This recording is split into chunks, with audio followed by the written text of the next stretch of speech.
Okay, I'm here on this film today to answer a question that was proposed on Facebook. And the idea was I wanted to start a discussion about Sanchin and its martial applications. And a lot of people said, yeah, let's start it. Not too many people actually engaged in the discussion. And one person in particular engaged, and I thank you very much for doing that. The question was, how do you put martial application into Sanchin? Now, I know that most people only use Sanchin as an exercise, as a philosophical approach, as an exercise approach, physical approach, but they don't go into the self-defense applications. Now, it's a very simple form, so it might look hard to get some applications of the martial arts or martial aspects into this, but I think within the simplicity there lies an unbelievable amount of technique you can pull. It's when you get into the complex moves that you have to get more specific in your direction. So anyway, I was discussing the opening movement of Sanchin. Now in Uechi, you'll see that the hands thrust down, the fists clench, they come out, and then they relax once again.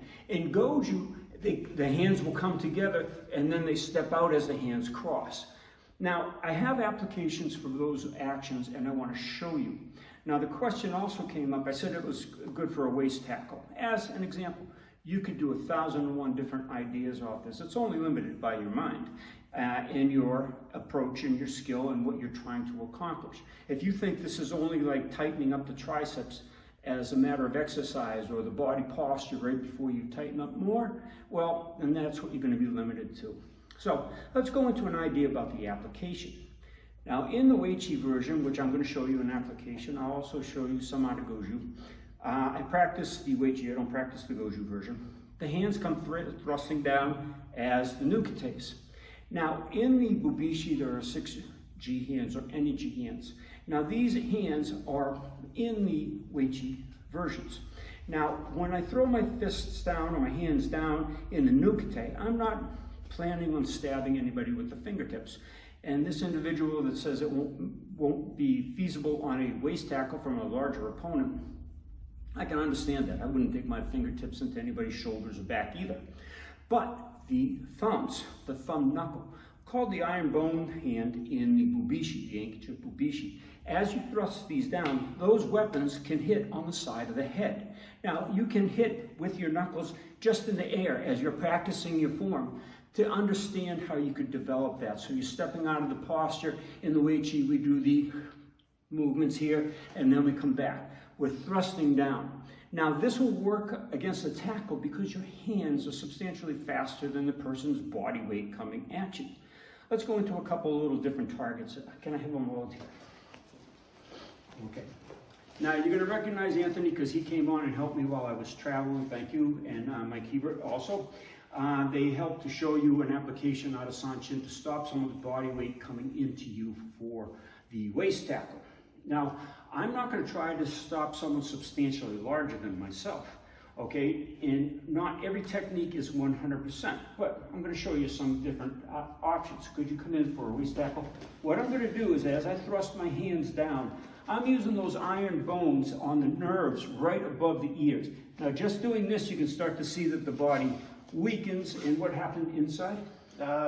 Definitely dizzying, dysfunction of my leg, pain. Okay, what's going to happen? Come in slow. Okay, as I'm doing this motion here, I'm going to run one further down than the other. This rotates the head. So automatically his body weight and his body inertia is coming this way. It's not going to run me completely over. I'm not going to stand in front of him and just hit straight down as the form directs. Come in once again. Okay, I'm going to shift it over to one side by putting a little more emphasis on that.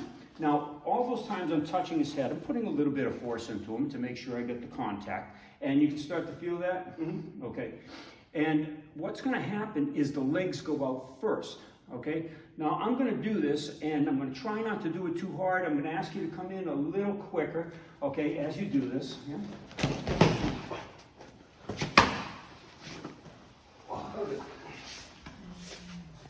You okay? Yep. What happened? I saw you lost body control because your hands didn't go to protect yourself. They shot out. My legs went out. Definitely, flash in the eyes and dizzying, and I wanted to go to the ground very quickly. Okay, the flash in the eyes is a neurological response. Your vision goes white for a second. If you attack the blood systems, they go black, like you fade, like you do when you're in a fainting episode or a low blood pressure type of an episode. But you can see the waist tackle on that. It's very quick to pop into that stance. Now, I stepped back, which is not in the Sanchin, okay? But I still maintained the Sanchin posture. If you rewind the film, you'll see that the feet are in the correct posture. And that was only solidifying myself. Now, I put a little more emphasis on my forward hand and forward foot hand, okay? And that turns him more over to the side away from the camera. And that's what I wanted to accomplish, okay? Now, in the Goju, you come together with the hands coming this way before you step out to do the hands crossing. That could, I'm sorry, I'm going to do this again to you, but as I do this, I could catch right in the temple or right above the ears with just a little bit of a head, miserable head, right? That's not fun. So if you came in and I just stepped back and I hit those two rich hands right on his head, I'm going to get a similar response. Now, that was to answer the question, okay, and show you the demonstration of what it would do. Again, you got the idea of what it felt like, and I didn't go full force on this, obviously, because he would hit the deck pretty hard. You could see he hit the deck pretty good anyway. But now, in the extended versions, what we're going to do is we're going to expand into these two lifting postures. We can see here the side of the head has a nice section of nerves. This is by no means the extent of it. This is a model. This is a very expensive model, but at the same time, it's not as detailed as real life. But we can get a good sense of the nerves, how close they are to the skull. There's muscle, and there's connective tissue that are around it and underneath it. This is a superficial nerve. The nerve that we're going to be catching is the auriculotemporal nerve.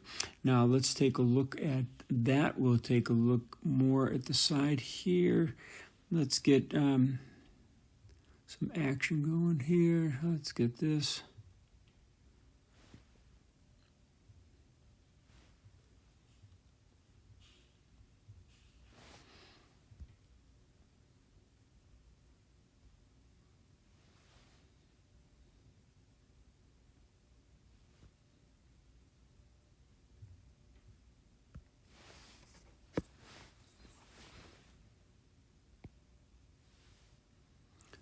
So we can see here a little bit more the structures around it. Let me put up the connective tissue too so we can see that the nerve is overlying that structure there, but it's right over an artery. Let's add the veins as well so you can start to see that there's a lot of vascular tissue in that area. So when we rub them or strike them, they have a lot of effect. It's more the nerves that we're after. The artery and then the vein up there is not going to cause that much of a physical dysfunction.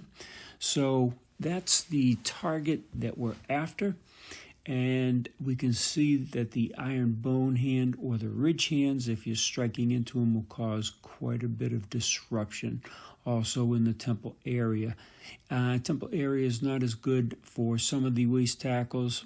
If the person has their head down, they're going to be inaccessible for the strike. They could still be accessible for the rubbing action, but the ones above the ear, much better.